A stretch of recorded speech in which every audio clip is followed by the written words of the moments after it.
shortly, I will show the policy analysis approach we used very briefly. Then I will show the policy findings, just the tendencies that were found out from the study side. So also there was the findings related to the EU level policies and international level policies. And also we'll give some suggestions for the policy recommendations on these three levels.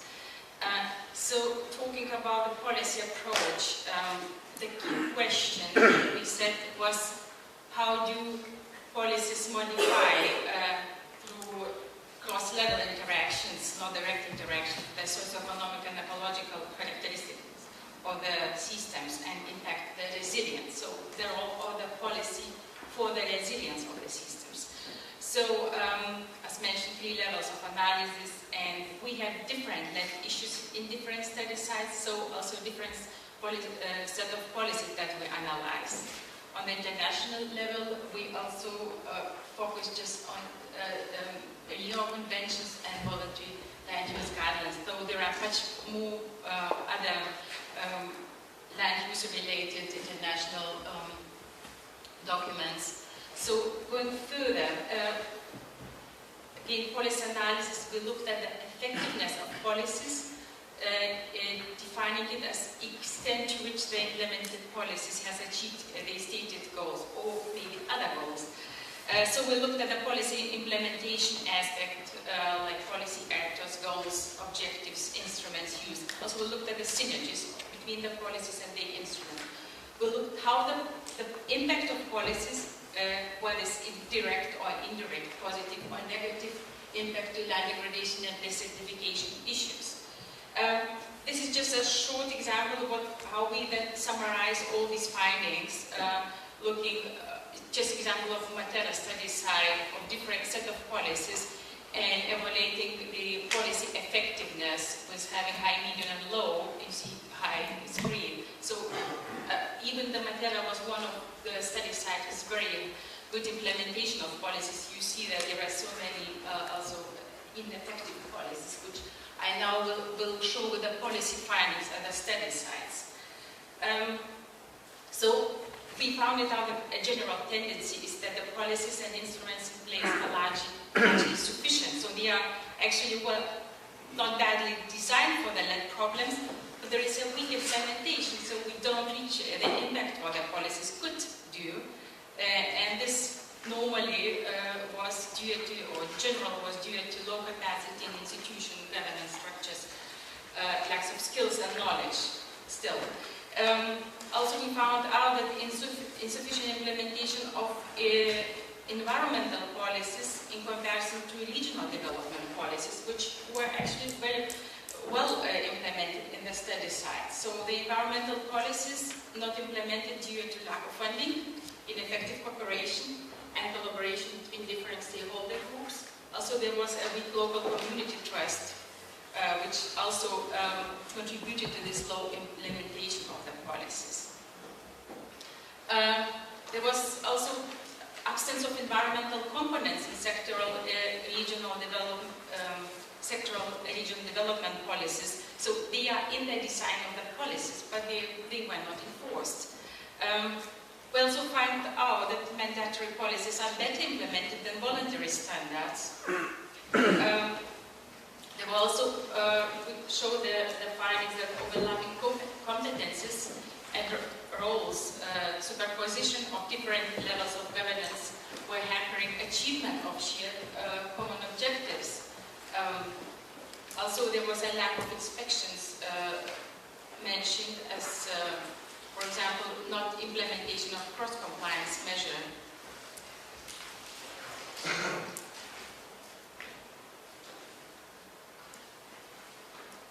So, just few examples, like for example, policy interventions, which were aimed to promote socioeconomic development in the areas where often unintentionally were declining natural capital. So also this led to the consequent activation of farming activities and then land abandonment that was also mentioned by Claire and Jeff. Another very good example, it was an example in Italy, use of oil mill waste third, to ensure soil and water protection. However, due to limitations, because the policy was designed not suiting to the local conditions, there was lacking communication between their local farmers and regional level. The policy implementation was insufficient and leading even to the abandonment of small olive groves. Land abandonment was the result. This is a short presentation, like we were doing the impact of evaluating the impact of UC about this in the set of policies in one of the study sites, and these are the lead issues, and we were through different evaluations were also presented by the study site now in the last presentations, that we came to this evaluation of strong, medium, and negative impact to land degradation, desertification issues. So, we also found that there is difference in knowledge, understanding, and perceptions to land degradation and desertification issues among the scientists, among the administrators, interest groups, and local stakeholders, though leading to different understanding and different concerns and raising the priorities.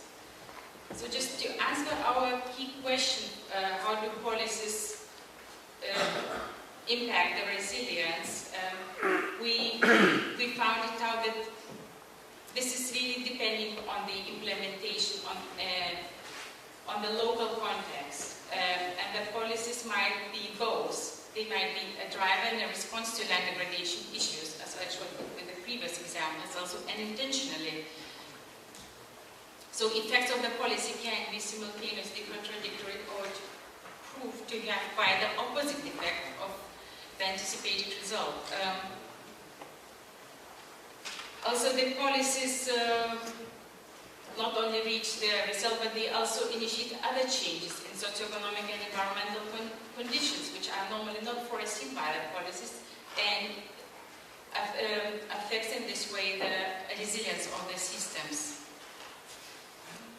So just going shortly to the policy recommendations, and they are focused on the findings, and that you heard already many of them, so I will try to be very short. So giving the recommendation, we said we really need to improve implementation and effectiveness of policies or policy instruments, and mostly those who target all three capitals, natural, economic, and social.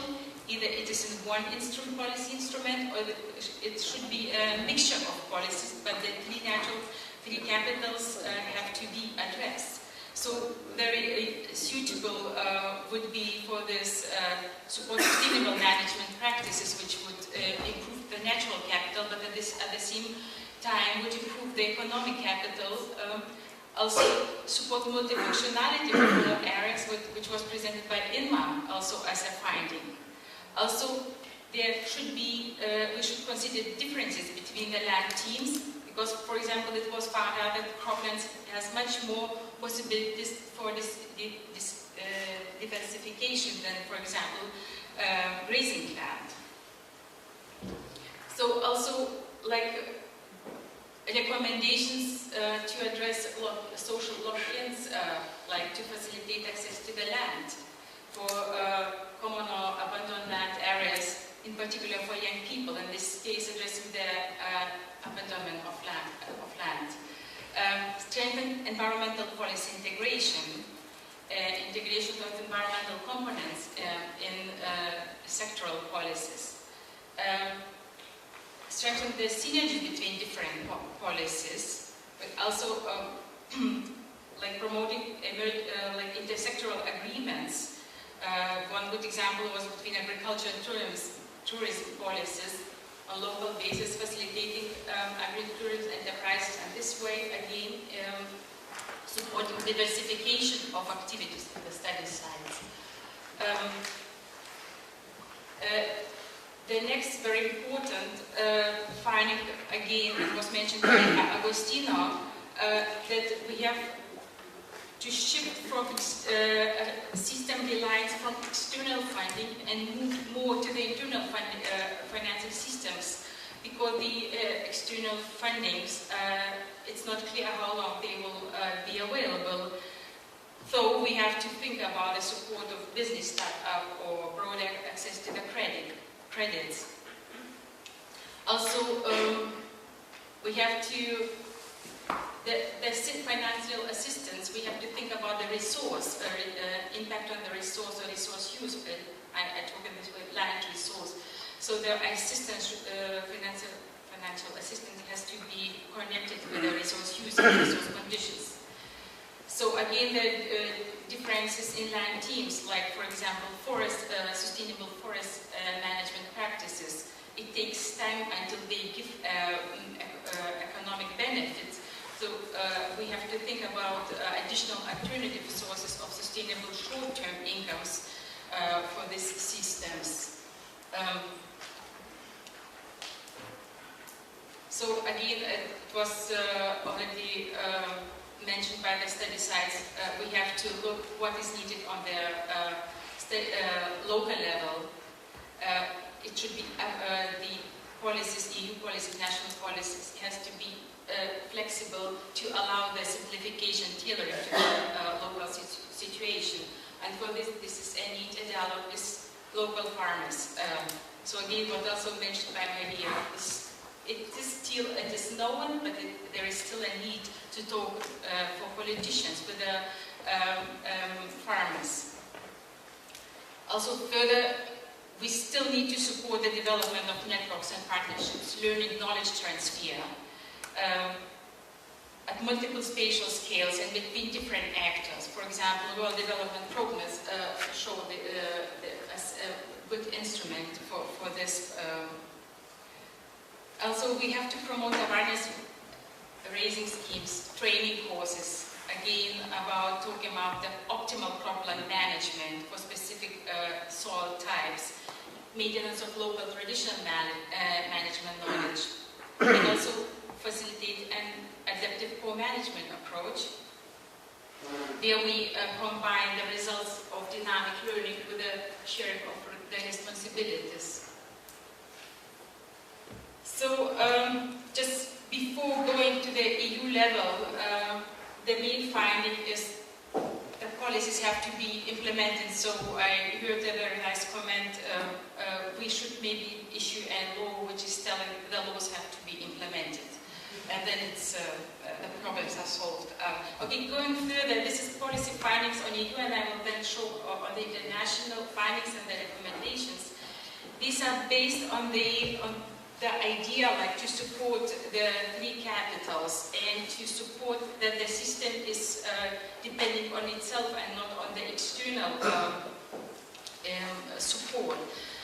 So before findings show that there are many of the policies on EU level that directly and indirectly address land degradation issues, but they are still not enough effective to address land degradation issues, just because there is a lack of coherent and integrated approach for this on the EU level, and there is still ineffective implementation of certain policies which are very well fitting integrating land degradation issue, like Water Framework Directive or cross-compliance instrument. We found out that soil quality improvement is mainly attributed to the implementation of agro-environmental schemes. That was one of the good of the measures, very well functioning measures. Regional policy, we found out that the economic interests are often a dimension undermining environmental or sustainable land use interests. There were also findings that mandatory measures are better implemented than voluntary ones. There was also the failure to integrate and coordinate various measures addressing land degradation issues. There was, in recent 20 years, like a constant call to integrate soil issues, but there's still not so many achievements done. So also it shows that high number of separate, not coordinated measures and initiatives addressing land degradation problems increase administrative burden and creates confusions. So going to the recommendations, again to strengthen the consideration of environmental aspects in the structural funds and include land risk as a resource in the funds like the rural development programs, direct payments, regional structural funds, research projects, national fundings. There was many of interviewed persons, experts, they were telling there is no new funding needed, we just have to integrate the land use in the existing ones and highlight the importance of land as a resource. And we have to strengthen the role of soil as a resource in the roadmap, for example, to broaden the scope of the roadmap to a resource-efficient Europe directive. So further, there would be one possibility that soil and land degradation indicators could be covered by environmental sustainability indicators and sustainable food labeling. So one finding, this discussion about do we need legally binding or not legally binding, the findings show that we actually need both. Binding specific instrument targeting the soil and land resource and integration. So in this way we could address the barriers and ensure the policy coherence, which is still missing. We need to look beyond the sector-specific policies and avoid to reduce silo thinking that is limited to specific perspective, like just climate or biodiversity forest policy, think about their objectives and not integrating or looking at the synergies to the land degradation or trade-off to land degradation problems. Also, the final upskilling of results needs to recognize what problems and success factors are transferable to the higher levels and which are just context specific. Again, strengthen the dialogue between EU stakeholders and farmers, exchange knowledge and experience, raise awareness of problem, but again what also Maria was telling us, we still have to raise awareness for the problems but also for the solutions. So, and going to the international level, again talking, yes, international agreements, they are addressing land degradation directly and indirectly, but they are also still not effective enough because the land degradation problems are increasing worldwide. And there are many barriers. I was selecting a few of them. Again, low prioritization of land degradation issues, limited understanding of cost of land degradation, insufficient scaling up and dissemination for broad application of successful action to combat land degradation, failure to mainstream national action program actions to combat land degradation into the national platforms and strategies for development and investment schemes. Lack of coordinated multi-level governance, also due to different viewpoints of the role of the desertification convention, different levels. So there was, in contrast to EU level, there was a common opinion that mandatory measures are likely to gain consensus on the international level, and there are many recent initiatives aiming to improve the implementation of the desertification convention.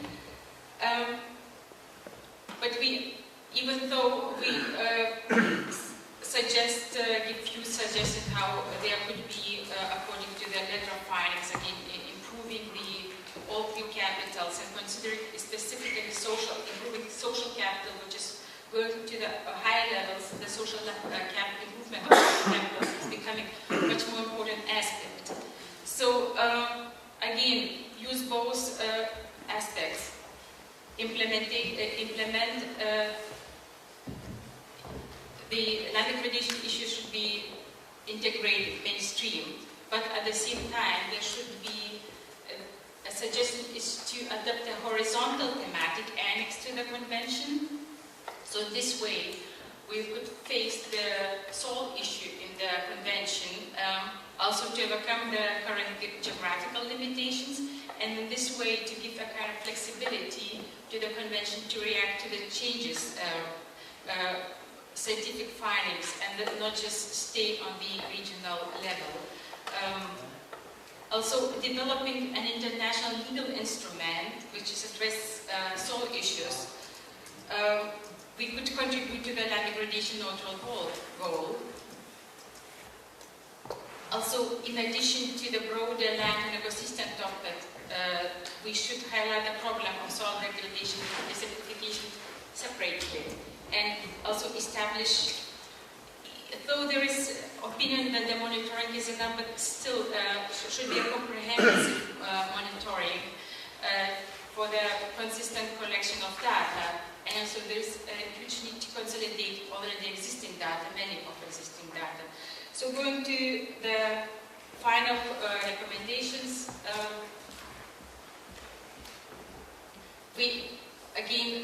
no new funding necessarily needed. We have to use what is already exists. For example, sustainable land management practices to adapt and to mitigate climate change, for example.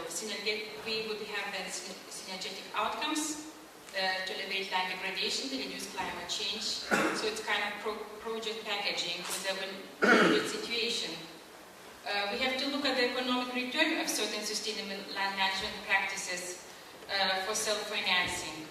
And we have to consider the cost of inaction of land degradation, but again, the benefits of actions.